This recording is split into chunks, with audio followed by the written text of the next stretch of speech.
Happy Easter. This is Bill Doggett. I'm an African American performing arts archivist and historian with a very notable archive on early sound that looks at race and the performing arts and the presence of African Americans in that.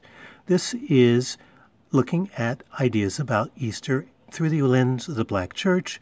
This is Preach the Word by Reverend E.D. Campbell, a sermon with singing from his congregation.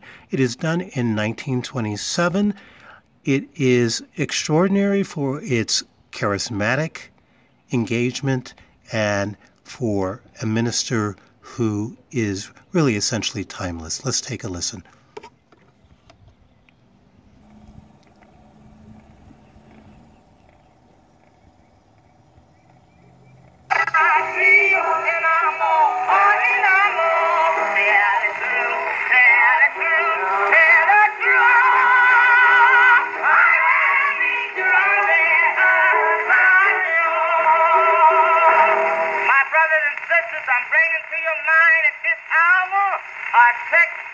Combine it with a subject, preach the word. Yeah. If you remember reading the Bible, why, of the 16th chapter of Morgan, the 16th verse, where the God told his disciples to go into all the world and preach the gospel to every creature. He that believeth shall be saved, and he that believeth not shall be damned. You find that text in the 16th chapter of Mark, where that God meant what he said and told his disciples to go into the world and preach the gospel to every creature. I know in the world, if you obey the word of God, everything will be all right. Yeah! Right early in the morning when God tells you to let him, everything will be all right. Preach the word to the dying man. Preach the word up to the sinners. Preach the word to the devil.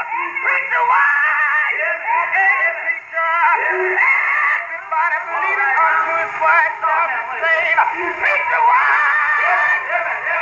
When God shall get ready, he'll come at you here like a preach the word until it establishes in the hearts of men and women. Preach the word. Preach the word until men and women are running from it and running. What shall I do to believe?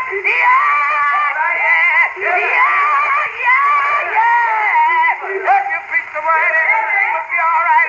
And I'm going to say to you, when God shall get ready and call St. Clara, Mayfield, and Maxwell, and tell St. Clara, you stay on Main phone until I feel my turn in the forehead right early in the morning. When God shall get ready, everything will be all right. In my conclusion, I want to say to you,